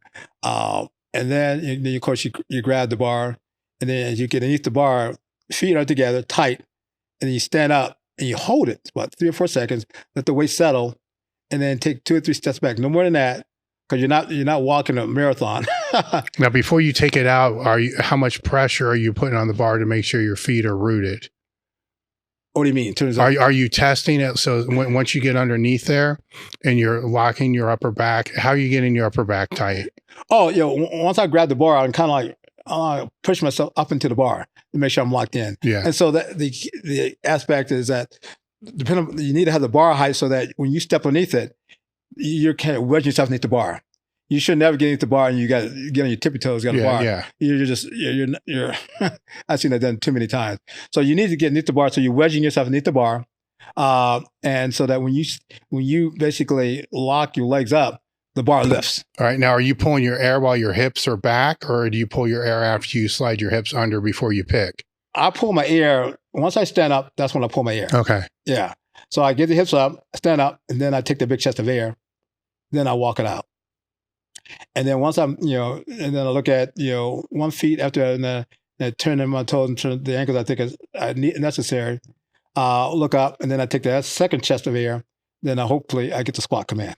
Yeah. Now, as you're squatting down, are you looking to feel the tension in the quads, hamstring? Where are you looking for feedback on the way down? Really the tension in the quads as I'm going down. And then as the top part of my elbow hits, that thigh area, that tells me in terms of how close I am. And then once I hit that bottom point, and then what I do personally, I kind of keep the head up, and I keep the back. That keeps the back arched, and then it helps me, keep the hips up in line, and hopefully just stand straight up, and then lock the knees. So when you're coming out of the bottom, are you driving with your chest first or head first, or are you not even thinking about it? Not thinking about it, but really is the chest up. Mm-hmm. And so that my back is not bowed over. Yeah. Yeah. All right, then walk me through the bench. How you set up? Well, of course you use the ring locations as a place, and depending upon the bar, and if it's a I.P.F bar, then I put my middle finger on the ring, and then as I anchor my shoulders in. How do you do that? Well, you kind of you get your feet underneath the bench, and you basically push yourself underneath. You get your shoulders in, then you basically get your feet on both sides, pushing your shoulder back, like your shoulder moving back. So you're kind of like you're squeezing your body, and then so your feet up in the air, your feet kind of like at the toes, and then so as you anchor your feet, then your whole body's under tension, and the whole idea as you grip the bar, then you want your elbows a little forward and think about having your lats out and having your chest up. And then when you get the lift off, and then you're like this with your both arms and your lats are engaged. And then hopefully you bring the bar somewhere a little below you call that nipple area, and then you pushing back up like a curve action. Not straight up, that's a curve action. Okay. And then the deadlift. That is, for me, I had to really be very anal about that. And so I kind of like I sit up to the bar and position my toes out. And then what I try to do is, basically feel for the bar with the head up and just kind of like sit my hips down. And then once I get the tension, then just tension where? Tension, releasing the tension on the bar. Okay. And once I do that, then I say, okay, now I need to activate the lift. And I think about, basically pulling backwards. That why it keeps my back arched and then gets my hips engaged. Mm-hmm. That's the theory. With your time through the sport, what have been some of the biggest challenges? Well, I would say time, because when you're young, you think you could do this forever, and so you have to think about the sport as a hobby, because we all have lives to live. We got family, whatever, and as long as you keep it in that perspective as a hobby, as things change, as you have to step back from the sport, it doesn't become all encompassing. So when you get back into it, you have a fresh mindset. And so, my wife went through breast cancer, I think 1990. And so I just won, we were stationed in Japan, and I think took second or third at the World Championship. And she had breast cancer, and then she had, surgery in Washington, no, actually in Japan, in Hawaii. And then she had her radiation chemo actually in Washington, D.C. And so I had my son with me because he was still in high school. So he stayed a year, and then we both moved with my wife to D.C. Then she went through all the cancer treatment. So I didn't do any lifting for about 3 years. And so I didn't think about lifting. I just think about, taking care of family. And then I retired from the Navy, and then I moved to Dayton, Ohio. And that's when I got back into a gym, start working out again. So everything's in proper balance. So as you only keep everything in proper balance, I enjoy the sport. I enjoy the people, just making you and some other folks, but it's not be all end all. And the whole idea as we go through our journey in life is helping other people. As long as you're doing that, we're good. And so all this stuff in terms of, going to world championships and records, that's kind of like icing on the cake. It is, having to do it. Having to have the training and put myself in position to do that, being on these teams, whatever. But at the end of the day, it's about helping people and enjoying the process. Because in a blink of an eye, you could have a devastating injury that you're not going to do any of this at all. And so if you had told me that in 81, that after my first meet, I'd be doing this 43 years later, I said, yeah, right. There ain't no way. I could. So right now I say I am an unwritten script here. This is open book. I'm way off the we call the script here in terms of what I should be doing in a sport at this level. And so I'm just kind of like taking it day by day. Have you always tried to work on maintaining the balance between all those? Yeah, because we all, on a small few, really making money from powerlifting. Yeah. Well, I'm asking because you've been married 40 years, right? 43, actually 43 years. And so yesterday was my anniversary. Happy anniversary. Yeah. So even though I had all the flight stuff, it allowed me to be back home with the wife for the anniversary. So it's all good. But it's all about, and people, use exercise as their mental wellness. I use powerlifting as my mental wellness. And so long as you keep in that perspective, the ups and downs don't really, doesn't cause you any problem, because it's just another day in the journey, and you use those challenges for other aspects of your life. And so when I have a hard day at work, I go to the gym and say, okay, here's something I can control. Let me work on these weights. And when the weights don't happen, I say, well, I know what I need to do to work on that. So it's a proper perspective on things. Mm-hmm. You've seen lifters, I'm sure, that balance isn't there. Yeah. It's all, 100% powerlifting and right. so forth. Yeah. And then when they leave the sport, yeah. they have all kinds of issues because that becomes their whole identity. Right. And so what advice would you have for them? Well, you got to have a different perspective. You got to have a different aspect of your life, whatever that is. And so some people are probably gonna be the whole thing, but very few of us do that. So I'm a professional engineer registered in 3 states, and I handle basically the capital program for Palm Beach County. I handle the road construction, the signal system. I have a great team of 450 people, and leading people and helping people fulfill their passion and journey. Oh, it gets me excited. And so when they get me excited, it gets me excited, and it helps me in that aspect of life. And so even though I work a lot of long hours, I really don't think it's a lot of work, because when I go to the gym outside that, it's almost like a mental release. I can get to the gym at 6 o'clock at night, and people say, well, aren't you tired from work? But once I start warming up, I say, okay, I'm a little tired. All of a sudden I get my body gets into second gear. And when I get to that heavy lift where that is, okay, I'm ready to do this. Now afterwards, by 9 o'clock, my body says, okay, you've done enough today. You're done. Mm-hmm. So with going to the leadership topic, what would be some advice that you'd have for people that want to become better leaders? Well, I think you got to be a good listener. You got to surround yourself with good people, because we all have different traits and attributes. And if you allow people to basically give their all, you'd be amazing what that team can do if everyone provides a different perspective. And also hold yourself accountable and hold people accountable. Because at the end of the day, in terms of getting things done, it's about, having a process where people can see their success. But if you don't hold people accountable, you don't hold yourself accountable, it's kind of hard to sustain that. You can say, well, we want to be good boys and be happy-go-lucky. But if you've got a project, if you've got a mission to accomplish, you got to have a way to structure that process.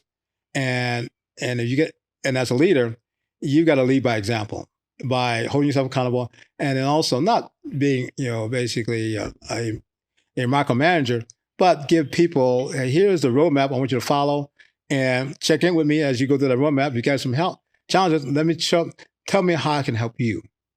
And that aspect, you'll be amazed what your team dynamics will be, because people enjoy working in a positive environment.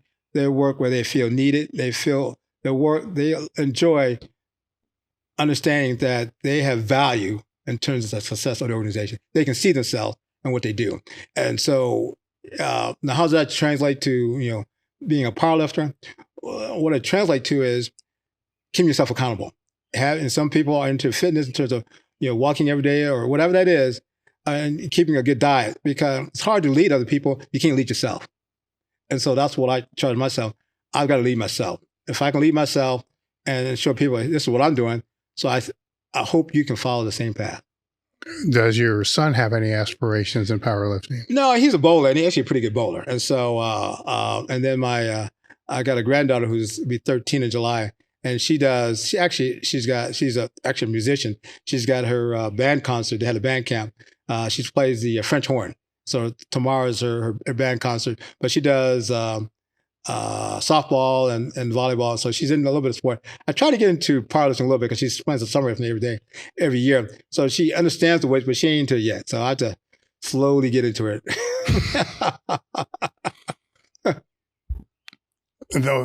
The big question would be, what do you hope to achieve from the sport that you haven't already achieved? Oh, because well, first I want to thank Jeremy Harmon for inviting me to do this. I didn't think about I'll be the guy to be invited, but as I start compiling this stuff and putting it all together, it's like, God, I've done it quite a bit. I need to write a book, and my wife said, "You need to write a book." So that's my next step. I need to do that, to compile all this information. But my aspect is,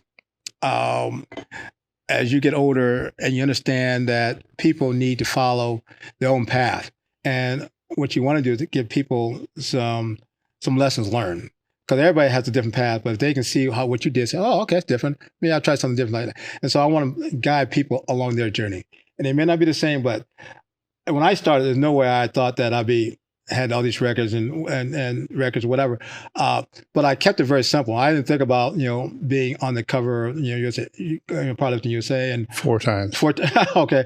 Or being and also being in the Hall of Fame of the I.P.F. But my goal was the day-to-day goals. That's why I kept it very simple. And then it was a meet coming up, the goal for that meet. I didn't try to overdo this. There might be aspirational goals, but I keep it real simple. As long as you keep it real simple, you'll be amazed what your potential is. But if you try to overdo it and try to say, okay, I need to do this, but you haven't set the steps to do that, you're going to suboptimize yourself for injury, whatever. Or you get to a certain point and then from a mental standpoint, you're not ready for it.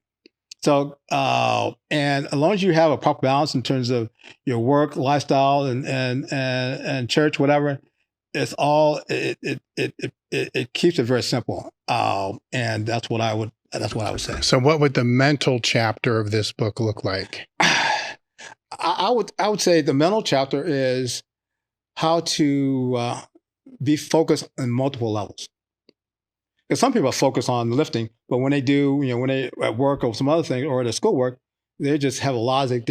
You got to be consistent in everything you do. Because if you do that, you'd be amazed how it can produce itself.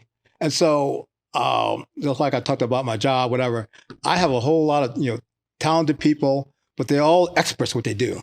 But I love what they do in terms of the traffic signal, the engineering, stuff like that, because they are locked in, they're proud of what they do, and they're passionate about it. And so, if you're passionate about what you're doing and you help people work on their passion, it translates to a lot of things. And it's hard to it's simple to talk about, but it's hard to do, because you really have to be, you got to be dedicated and committed. Well, I would also add to that, you need to have awareness of the moment that you're in. right? Oh, So if you're working, then are you working at the same capacity you would be training at? You know, if you're with your wife, are you given the attention the same way that you would be exactly when you're in the gym? Yeah. And when you can do that across all spectrums, then all spectrums rise. Exactly. When you don't in one of those spectrums, you know, your household's falling apart. Right. Your training falls apart. Exactly. We've seen this because you don't have to focus, and you just kind of like, and I was like, wait a sec, what's going on here? And then some stuff is falling apart too. What's going on here? Yeah. Where, as you said, it's easy to say, but it's hard to do. Yeah. Because it can be mentally exhausting, because some people just need to just not have anything. Yeah. Well, then you schedule that. Exactly. But the other piece of this is, in terms of having a positive mindset, is that as your other aspects of your life, in terms of work, everything else, if you're all about saying, oh, woe is me, well, no one's going to jump to your help, because they think you're a Debbie Downer. You suck in the energy. Mm-hmm. Okay. You want to basically give positive energy, because we all have, we all need help through our journey of life, no matter what that is. And if you're a positive person, people will gravitate to that. You may not know you may need help. It says, hey, on that work assignment, hey, how about this? Or you're working in a team. If you're a positive person, people will love to work in a positive environment. But if you're like, I'm the guy, I think I'm real expert, well, they're going to say, well, if he knows it, then let him do it by himself. And you found out that it didn't get done. And so, having a positive mindset, not saying that you're not going to recognize, challenging options, but you work through that, understanding the opportunities. You don't say, oh, woe is me. So, okay, well, here's what occurred. Like the weather thing. The weather thing was kind of like, I was in the airport for 14 hours. Well, I had an opportunity to stay an extra day home, do some household things. And it was my wife's anniversary. And so it was great. It was awesome. And it was, now maybe the guy said, okay, you need to be at home right now. I'm going to change your schedule for you. So things happen for a reason. And so, so I wasn't, I said, yeah, my schedule can change, but that was great that it occurred. And I had an opportunity now to be with you today. But you kind of work through that. And because things happen, but you got to understand to have a positive mindset to work through that. And so hopefully you have people along the way can help you through that journey, because there's a lot of people that are willing to help you along that journey if you're open to it. If you're not open to it, they say, well, he thinks he's the guy. And they don't know the things that you're going through, the mental challenges. But if you have a negative mindset, well, they think they're going to let you close your mind to it. And so that's, just like my wife got through cancer, she was able to have her treatment in Washington, D.C., next, basically with her sister and her brother-in-law. And it came out great. And since then, her sister that she helped her in Maryland went through also breast cancer. She had the trait. And then her sister in Maryland also had the trait. And just 3 years ago, she was living in Alabama, and she was having challenges in terms of getting the right doctor. And my wife said, okay, why don't you come to Florida? And I got some better doctors. And she brought her records, and they gave her a brand new treatment that did everything. They took out the cancer, radiation, all in one treatment. And because my wife knew the doctor, because she had gone through her journey herself. And when her sister, Cassandra, went back to Alabama to her doctor, said, hey, this is what I did. What do you think? And they said, we never heard about this. And so because my wife had gone through that journey, had a positive experience, and so she has that positive mindset. So she's my they call me Superman, but she's my superwoman. I'll leave it at that. Through your powerlifting career, looking back on that, what would be some of the things you're most proud of? I would say my parents are my inspiration.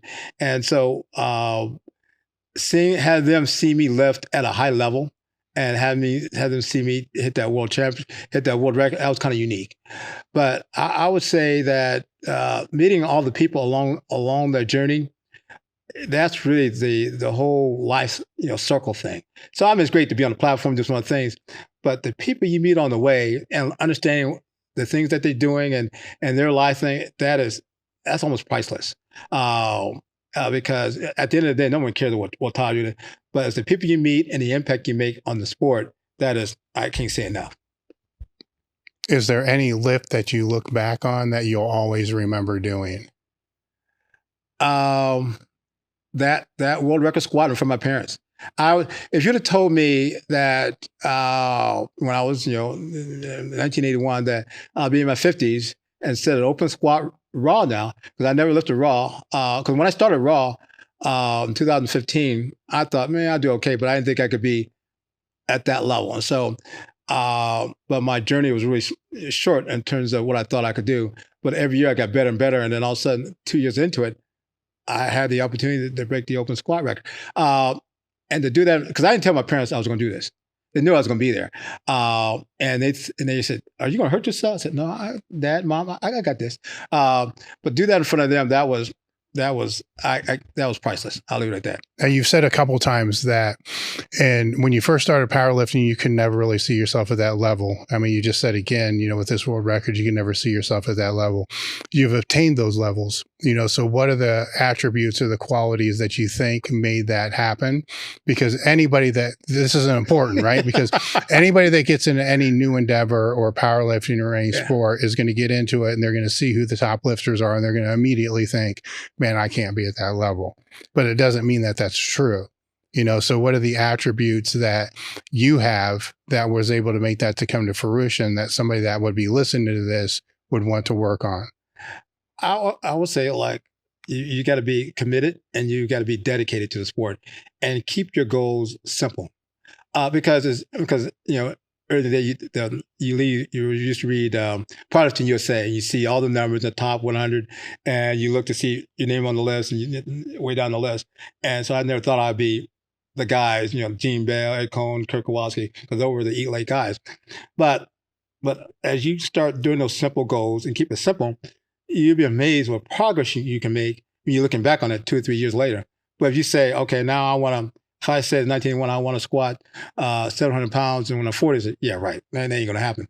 But you say, can I squat 20 more pounds in a year? Well, maybe I can do that. And so, and being methodical in terms of how you exercise. Just don't have a simple program. Some people have coaches, whatever, but be methodical in terms of what you're going to do to achieve the goal. Because, like I say, time is precious, and you got to make most efficient use of your time.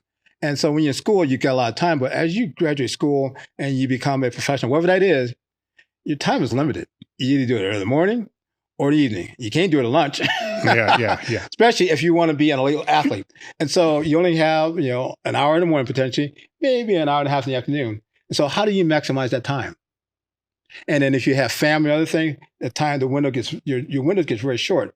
But if you're very strategic in terms of what you need to do to maximize your effort, don't worry about someone else's program. Figure out what works for you. Because everybody's program doesn't work for everybody.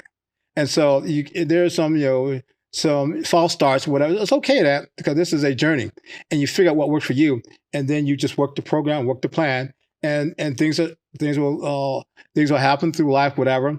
And then you shift your focus from what it is, and you get back into it. Sometimes you don't have the energy, whatever. You get out of it, and all of a sudden, 3 years later, you're back into it. It's like, man, I feel like a new guy. Let me just try this again, and you start the journey again. So I have retired from the sport like 3 or 4 times because of things. Just like when I went through cancer, I didn't think I was going to lift again. We went through all that, and then all of a sudden, when I left the Navy, I got into Dayton, Ohio, and got to a good power gym. I started working out. So I think I got something left in the tank. When I got out of 2014, when my last equipped meet at the Arnold, had some injuries, whatever, had a great training cycle, but bad meet. I said, I think I'm done. And then I had a job change with the Norfolk. I said, well, I don't think I'm going to be doing this heavy stuff again, not equipped.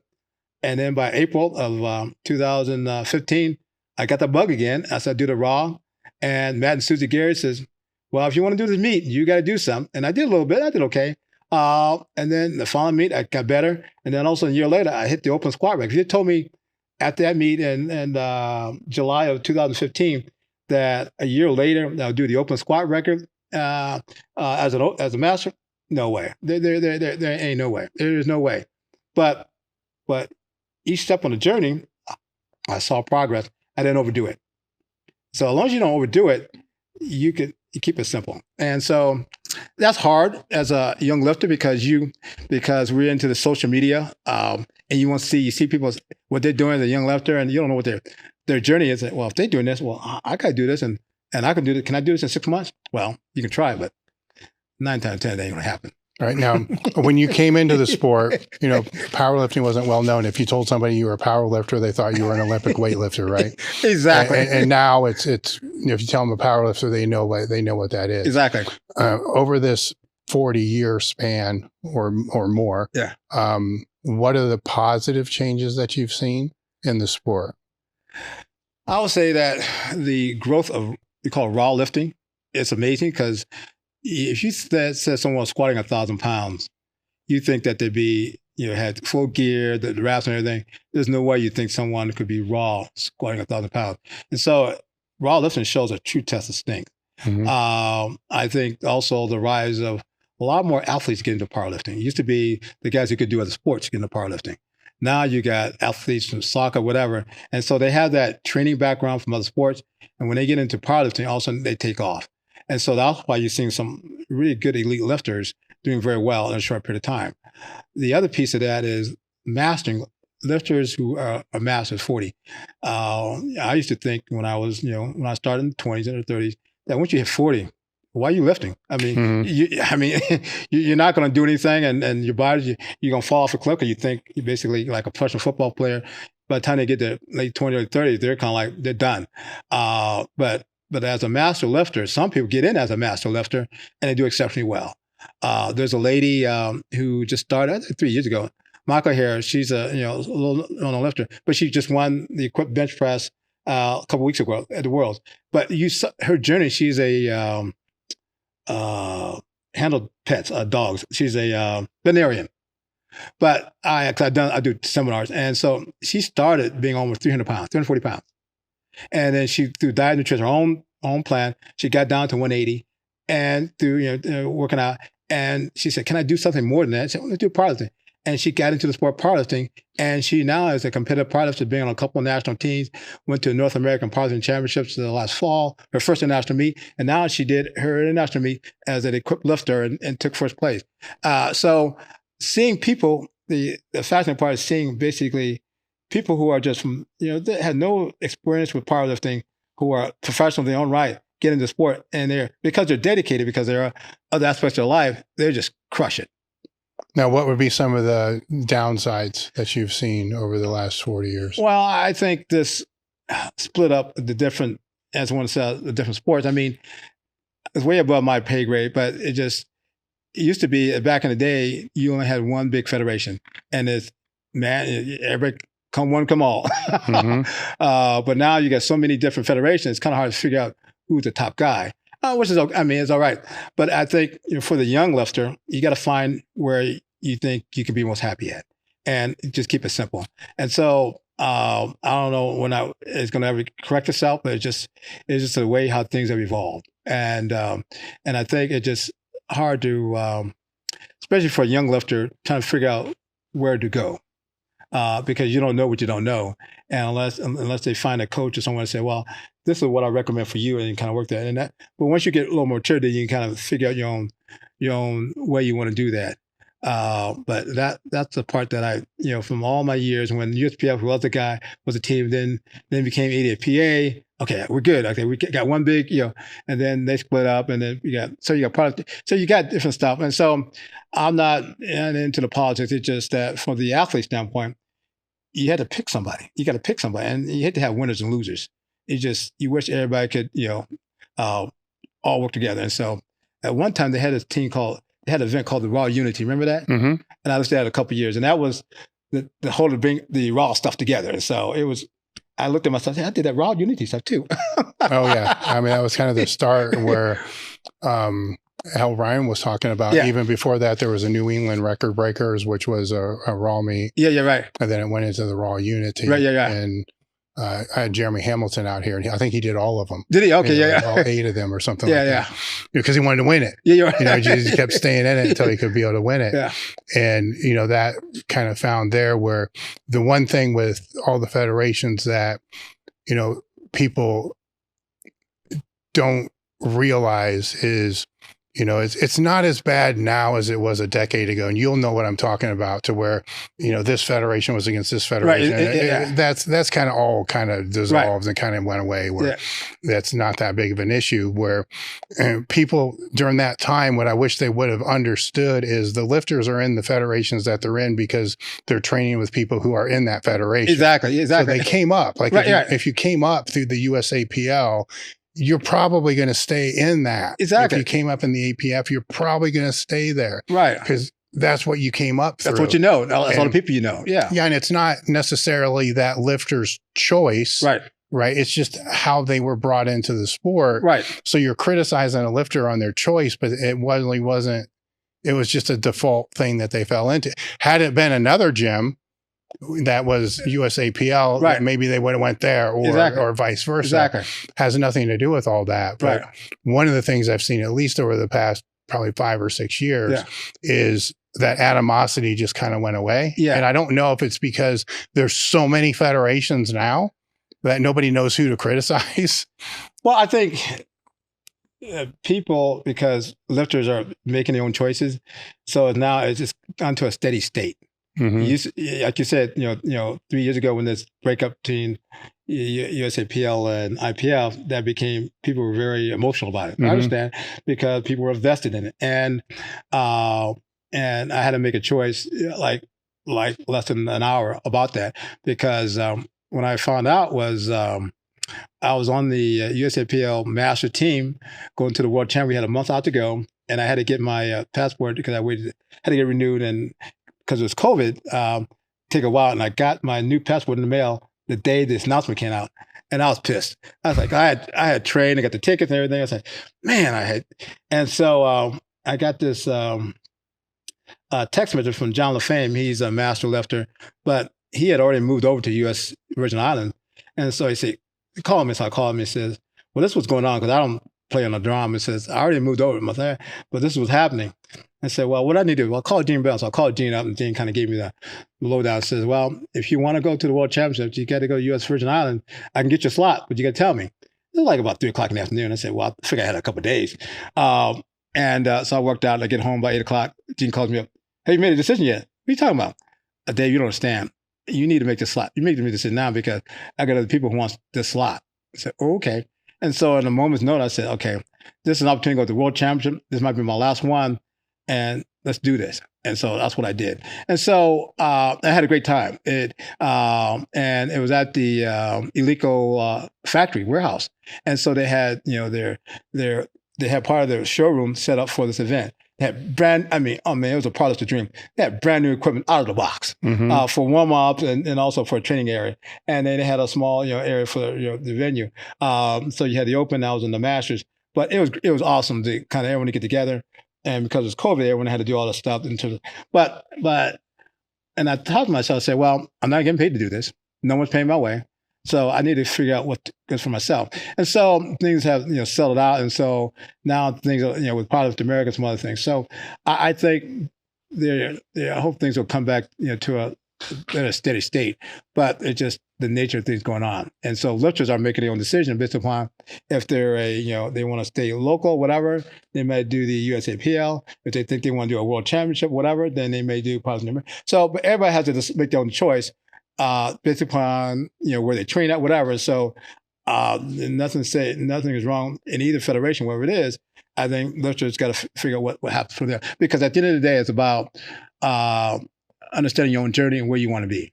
And so there's no right or wrong. It's just where you want to be, and make your own, and make sure you got good information and make a good choice.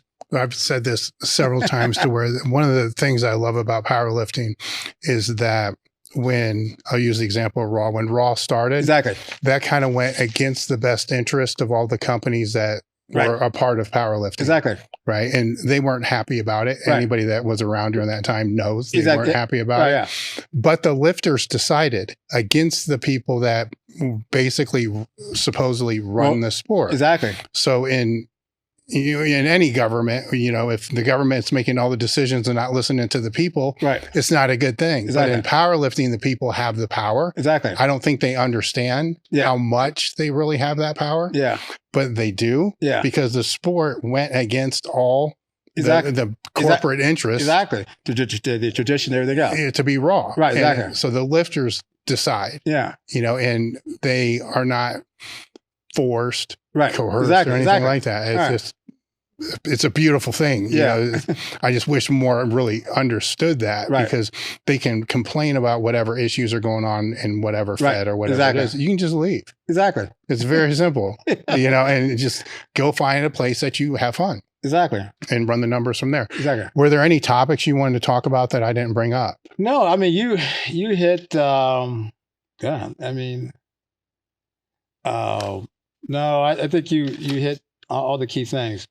I just say that I had to take Jeremy Hartman for you called me up to invite me to do this because I've seen your podcast. I mean, you get the best of the best, and so for him to think about this old guy to have this conversation with, I consider an honor. It's very humbled to do that. So no, I love having you out. I mean, as soon as he said that you may be interested, I'm like, that's for sure. Then in full transparency, I opened Open Powerlifting, and I knew you've been around for a while. Yeah. But then I'm like, this guy started before I did, and I've been out of the shit for 2 decades, and he's still doing this. Like, I feel so inadequate right now. It's ridiculous. And he's not beat up. Like, how is that possible? And I think we uncovered a lot of that. No, I think it's all, through the podcast. So I want to thank you for coming out. Yeah. What's the best way people can get a hold of you, reach you, follow you? Instagram. I think it's Ricks2005 on Instagram to do that. And I'll be working on my book now since we had this conversation and my wife said, you put it out there, so you have to. I have to do that. But I think the key aspect is, like we had this conversation, is about the people in the sport, people you meet. No one really cares about what federation you're at. It's about being a positive impact to someone's journey. And as long as you're doing that, we're good. Mm-hmm.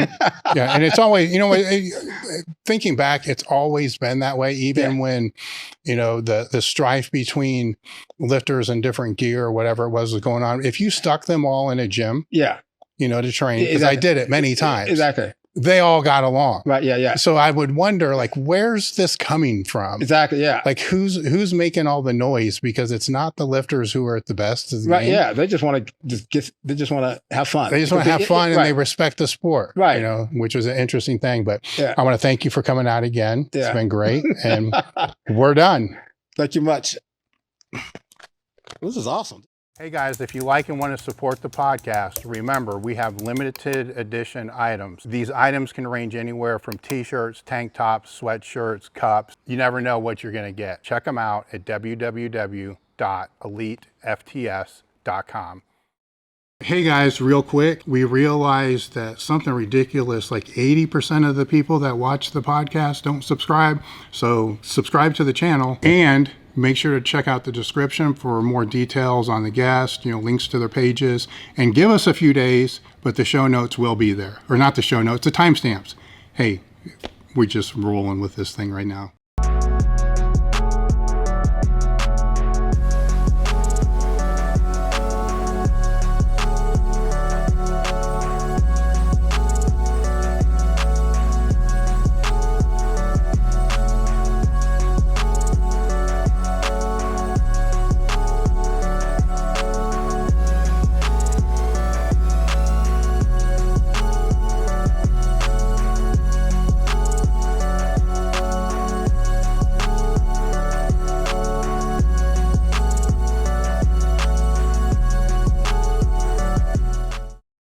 I'm Craig from Rigby, Idaho. Been following Elite FTS for at very least 6-7 years. This event, I PR'd my bench by 100 pounds. I actually got to try gear for the very first time ever. I got almost 150 pound carryover with gear for the very first time. It was just amazing. You're never gonna get that experience anywhere else.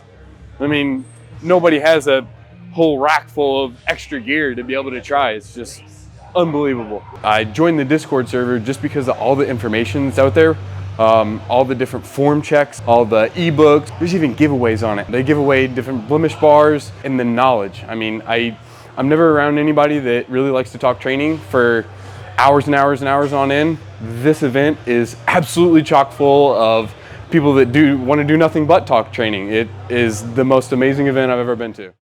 All right, guys, thanks for watching the video to the end. Make sure to like and subscribe to the channel and click here, here, here, or here for more videos.